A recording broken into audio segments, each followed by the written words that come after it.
Jemaat Allah yang diberkati Tuhan, dimanapun Anda berada, saya percaya kebaikan, kemurahan, kasih sayang Allah menyertai kita anak-anaknya.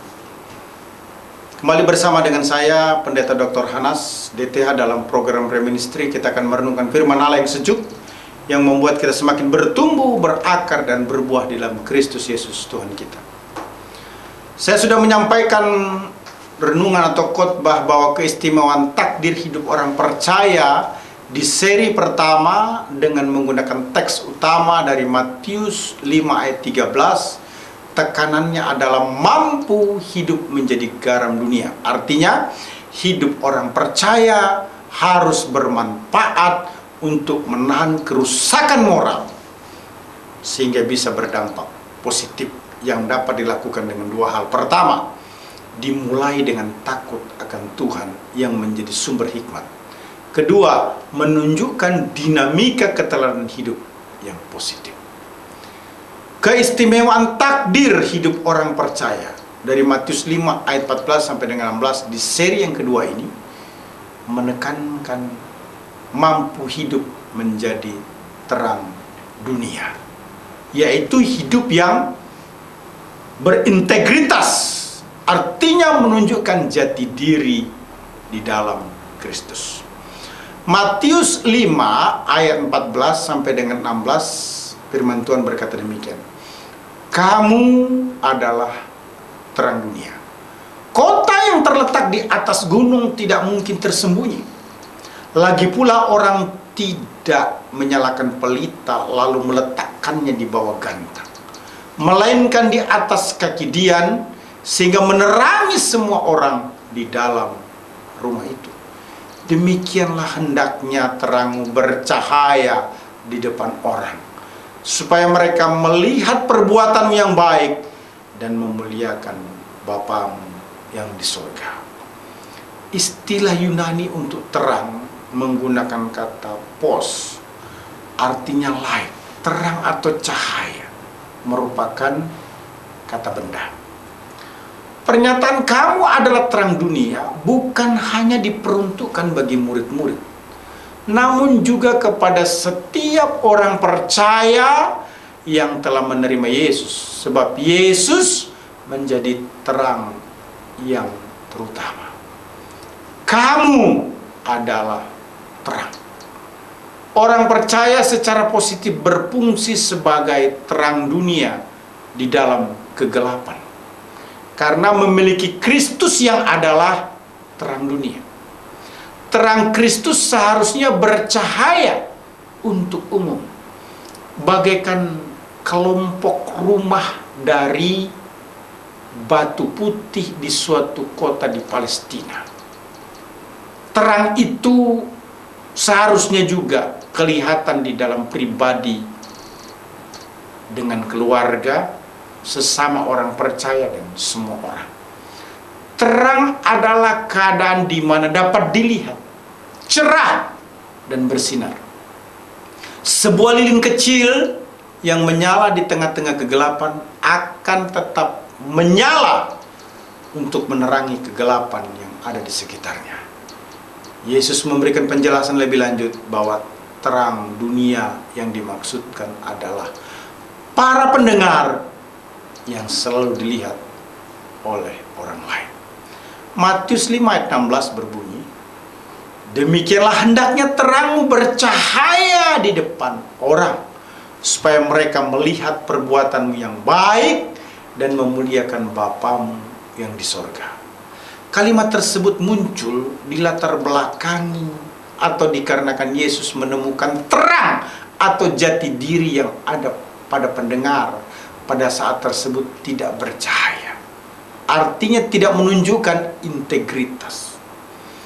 Idealnya terang akan selalu bercahaya. Itulah sebabnya Yesus memerintahkan kepada para pendengar agar bercahaya di depan semua orang, sehingga setiap orang yang melihat perbuatan atau perilaku baik memuliakan Tuhan yang ada di sorga. Jadi menjadi terang dunia adalah menunjukkan jati diri atau integritas yang memuliakan Allah.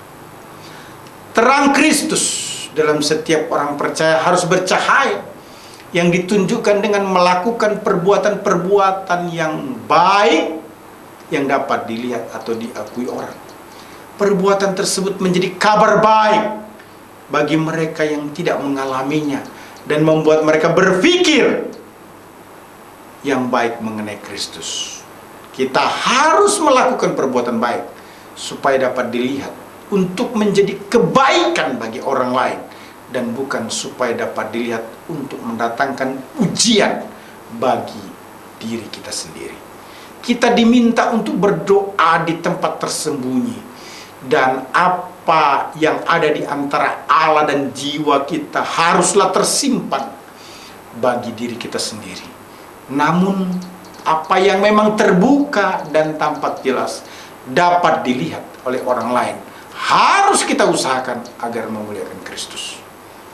Sebagaimana dinyatakan dalam Filipi 4 ayat 8. Jadi akhirnya saudara-saudara, semua yang benar, semua yang mulia, semua yang adil, semua yang suci, semua yang manis, semua yang sedap didengar, semua yang disebut kebajikan dan patut dipuji, pikirkanlah semuanya itu. Orang-orang di sekitar kita bukan saja harus mendengar perkataan baik dari kita, melainkan juga harus dapat melihat perbuatan baik kita, supaya dengan demikian mereka dapat diyakinkan bahwa Yesus Kristus adalah juru selamat atau Tuhan.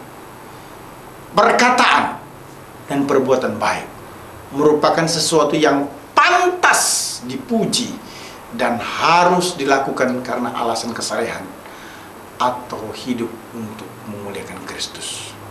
Tutur kata yang kudus, bersahaja, dan patut diteladani dari orang-orang kudus dapat mempengaruhi pertobatan orang lain, dapat membuat orang menerima Yesus sebagai Tuhan dan Juru Selamat pribadi.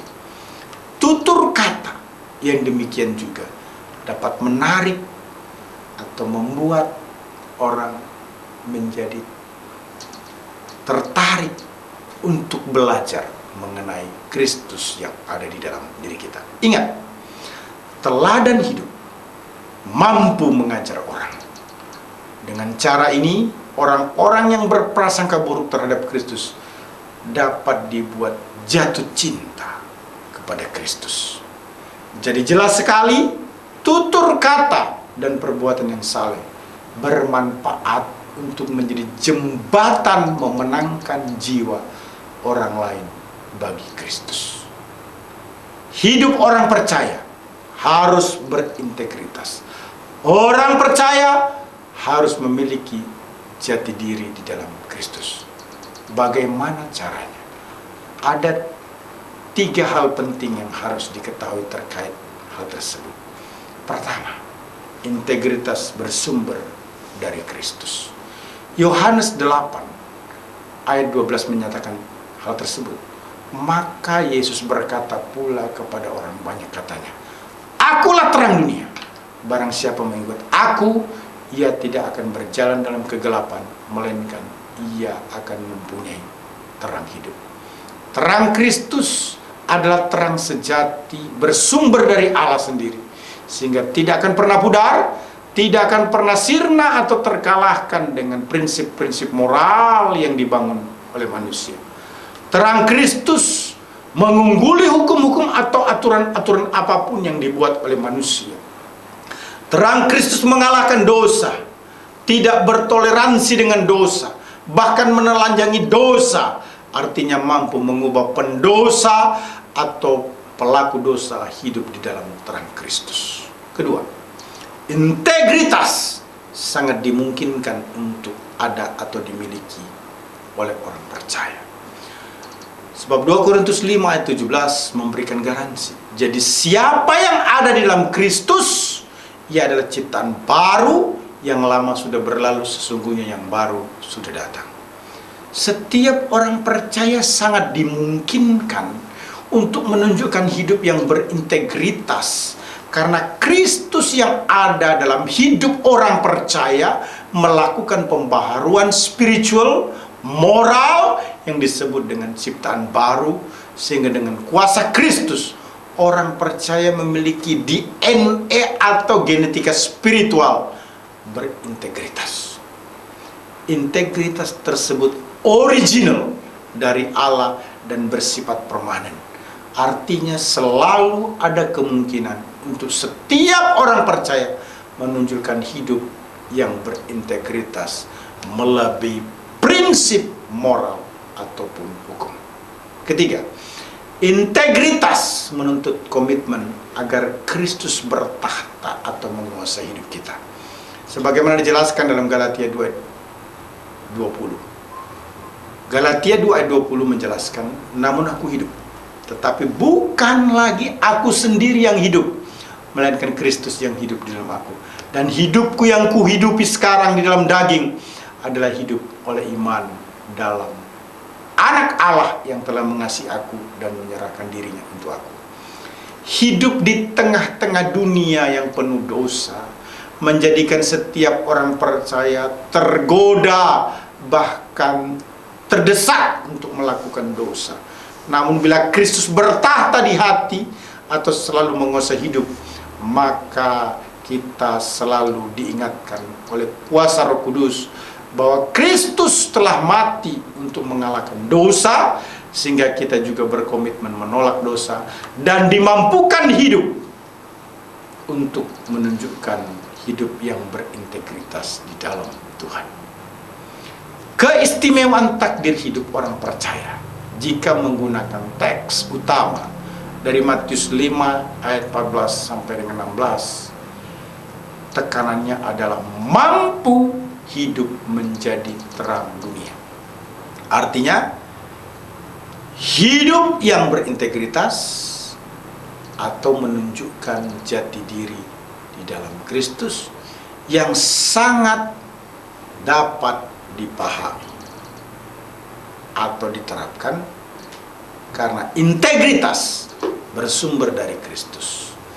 Integritas sangat dimungkinkan untuk orang percaya, dan integritas menuntut komitmen agar Kristus bertahta atau menguasai hidup kita. Saya percaya bahwa renungan ataupun firman Tuhan ini akan sangat membantu menolong kita untuk melakukan apa yang menjadi kehendak Allah atas kehidupan kita sebagai anak-anaknya. Dipastikan bahwa kita mampu menjadi terang dunia.